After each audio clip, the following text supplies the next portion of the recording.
Movie शुरू होती है जेरल्ड और उसकी सेक्सी बीवी जेसी के साथ। ये दोनों दूर एक लेक हाउस में हॉलिडे बिताने के लिए जा रहे हैं। एक्चुअली इन लोगों के शादी को बहुत दिन हो गए, अब इनके लाइफ में कुछ फन नहीं बचा, तो अपने रोमांटिक लाइफ को थोड़ा स्पाइस अप करने के लिए, थोड़ा मसाला डालने के लिए ये लोग सोच रहे हैं कि चलो हॉलिडे बिताते हैं एक सेक्सी से बीच हाउस में और फिर बहुत मजे करेंगे, इसलिए ये लोग आए हैं। अब रास्ते में एक कुत्ता कुछ एक मरा हुआ एक जानवर खा रहा है, उसको देख के जेरल्ड गाड़ी रोक देता है और हॉर्न बजाता है, कुत्ता भाग जाता है वहां से। ठीक है, ये लोग जब घर में पहुंचते हैं तो जेसी को ये घर बहुत पसंद आता है। साइड में लेक है, बहुत ही बड़े बड़े कमरे हैं, एकदम ताजी हवा, मजा आ जाता है। जेरल्ड बाथरूम जाता है और जेसी कमरे के बाहर आती है उस कुत्ते को खाना देने के लिए। वो प्लेट में खाना रख देती है उस कुत्ते के लिए। यहाँ हम जेरल्ड को देखते हैं कि वो एक दवाई ले रहा है, ये किस चीज की दवाई है हमें नहीं पता, और फिर वो अपने बैग से कुछ और भी निकालता है। जैसी कुत्ते को खाना देके अंदर आ रही है, उसने नोटिस किया कि दरवाजा तो खुला ही रह गया, बट ये दोनों ही अभी हॉर्नी मूड में है तो इसलिए एक दूसरे को कुछ बोलते नहीं है।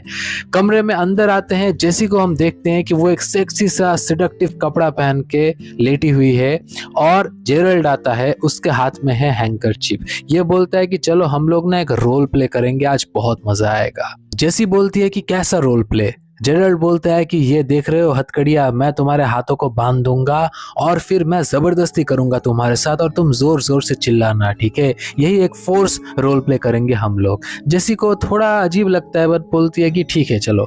अब क्या होता है, जेरल्ड उसके ऊपर मतलब वो सिडक्टिव वे में उसको चूमने लग जाता है और फिर रोमांस करने लग जाता है। शुरू शुरू में सब कुछ अच्छा जा रहा था, फिर जेरल्ड अपना जब स्पीड बढ़ा देता है तो जेसी को दर्द होने लगता है, तो वो बोलती है कि मत करो मुझे अच्छा नहीं लग रहा, please please please. Gerald frustrated होकर उठ जाता है और वो गुस्सा करने लगता है कि तुम्हारी वजह से हमारी रिलेशनशिप खराब हो रही है, तुमको तो किसी भी चीज में मजा नहीं आता, अब मैं क्या, ये सब बोलने चाहता है वो, तभी ना उसको हार्ट अटैक आ जाता है। वो जो दवाई उसने ली थी उसका उसने ओवरडोज कर लिया था, जो चलते जब ही उसके नर्व में थोड़ा सा भी प्रेशर पड़ा, उसको गुस्सा आते ही फेलियर हो गया उसके पूरे नर्वस सिस्टम का, और वहीं पे बेचारे का हार्ट अटैक हो गया।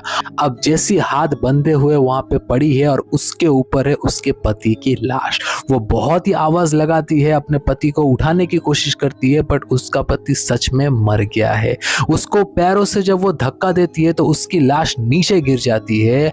अब जेसी के साथ क्या होगा? अगर आप इस वीडियो को देख रहे हैं तो इस मूवी का नाम है जेरल्ड्स गेम। 2017 की ये थ्रिलर मूवी आपके सांसें रोक देगा। इस वीडियो को एकदम एंड तक देखना। जेसी बहुत आवाज लगाती है बट कोई नहीं आता, क्योंकि ये जो घर है जंगलों के एकदम बीचों बीच है।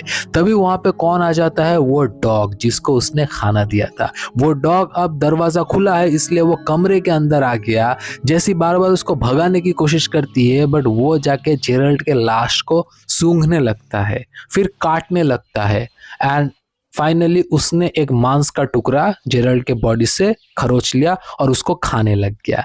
जैसी जोर जोर से चिल्ला रही है बट उसका कुछ फायदा नहीं हो रहा है। तभी वो देखती है कि जेरल्ड धीरे धीरे उठ रहा है और उसको डांट रहा है कि क्या कर रही हो तुम, ये यहाँ पे कुत्ता घुस गया है, ऐसे ऐसे बात कर रहा है। तभी जैसी को होश आता है और वो देखती है कि जेरल्ड की लाश वहीं पे पड़ी है और ये सब कुछ वो बस हेलुसिनेट कर रही थी।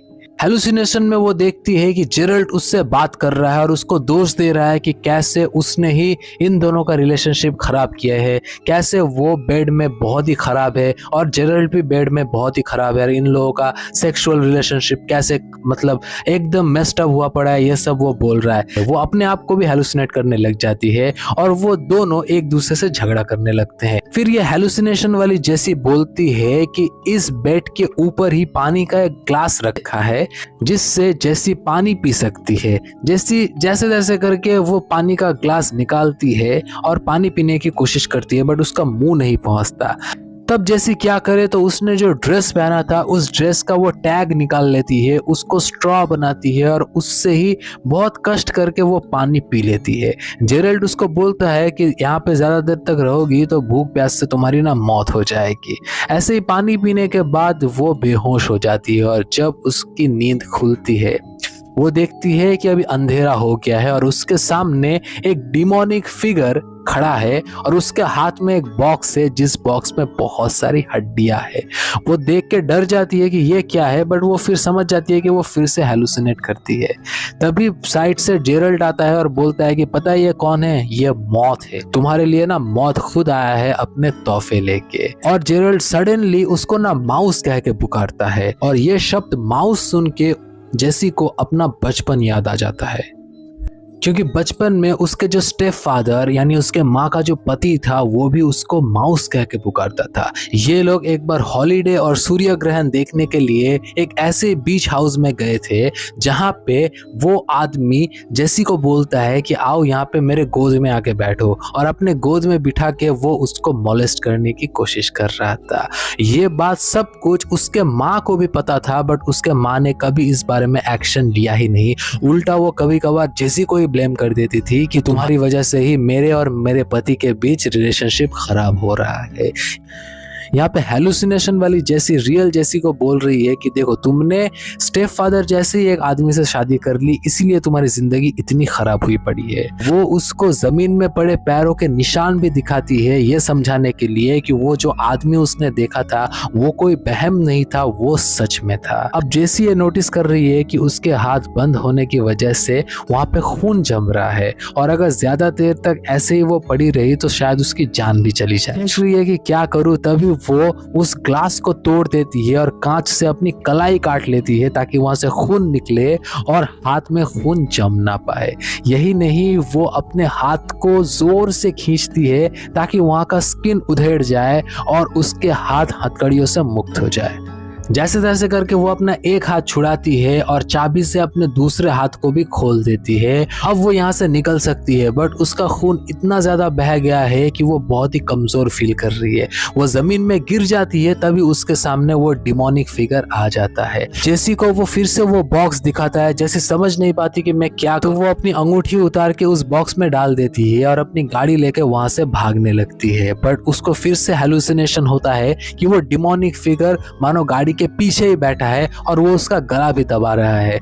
इससे बचने की कोशिश में वो सामने जाके एक पेड़ से अपनी गाड़ी को ठोक दी, बट इस आवाज से आसपास के सारे पड़ोसी जग जाते हैं और वो आके जेसी को रेस्क्यू कर लेते हैं जैसे तैसे। अब हम कुछ महीने बाद का एक सीन देखते हैं कि जेसी रिकवर हो चुकी है और वो एक लेटर लिख रही है अपने आप को कि कैसे 12 साल उम्र की वो इंसिडेंट वो हर वक्त भुलाने की कोशिश करती रही बट कभी भुला नहीं पाई। इसीलिए अपने पति जेरल्ड के पैसों से उसने एक फाउंडेशन शुरू किया जहाँ पे यौन शोषण हुई बच्चियों को और लड़कों को रिलीफ दी जा सके। कुछ दिन बाद न्यूज़पेपर पढ़ते हुए जेसी एक न्यूज़ पढ़ती है कि एक सीरियल किलर का पता चला जो कि जंगलों में रहता है और ज्वेलरी कलेक्ट करता है। यही नहीं, वो लाशों के साथ यानी डेड बॉडीज के साथ गलत काम भी किया करता है और गलत काम करने के बाद वो उनके फेस यानी उनके चेहरे को भी खा जाता है। वो चेहरा उसी डिमोनिक फिगर का चेहरा है जिसको उस दिन जेसी ने देखा था और उसको अब ये भी याद आ रहा है कि जब वो नीचे निकल रही थी उसने देखा था कि जेरल्ड का चेहरा पूरा खराब हुआ पड़ा है। न्यूज़पेपर में नेक्स्ट लाइन में लिखा गया है कि वो आदमी पकड़ा गया है और उसको सजा होगी और डेट भी वहां पे मेंशन्ड है। अपने अंदर के सारे डर को मारने के लिए जेसी उस दिन कोर्ट में पहुंच गई और वो उस डिमोनिक फिगर को देखने लगी। वो डिमोनिक फिगर उसके ओर बढ़ने लगा और वही बातें चिल्लाने लगा जो उस दिन जेसी बोल रही थी। उसी के चेहरे में वो अपने स्टेप डैड का चेहरा और अपने पति का चेहरा भी देखती है, बट वो इस बार डरती नहीं। वो जाके बोलती है कि तुम उससे भी छोटे हो जितना मैंने सोचा था, और वो मूनलाइट मैन की हंसी गायब हो जाती है। और ऐसे ही जेसी अपने चाइल्डहुड ट्रॉमा से जीत जाती है जिसको वो अपने जवानी तक फाइट कर रही थी। इसी सीन के साथ ये मूवी खत्म हो जाता है। मूवी का सबसे इंटरेस्टिंग पार्ट था ये मूनलाइट मैन, जो कि 2017 में मोस्ट सर्च टर्म्स में से एक था, क्योंकि ये मूनलाइट मैन पूरे मूवी में 3 से 4 मिनट के लिए आया होगा, बट वो इतना डरावना और उसका अपीयरेंस ऐसा है कि किसी को भी डरा दे और इतना रियल लगता है ना कि क्या बताऊं। इस मूवी को एक बार आप लोगों को जरूर देखना चाहिए। बाकी एक्सप्लेनेशन देख लिया तो थैंक यू। चैनल को लाइक शेयर एंड सब्सक्राइब कर देना। करना। और मैं कुछ रियल लाइफ डॉक्यूमेंट्रीज के ऊपर काम कर रहा हूँ, जब मैं उन लोगों को अपलोड करूँगा तो प्लीज़ वहाँ पर भी अपना लव एंड सपोर्ट ज़रूर दिखाना, ठीक है।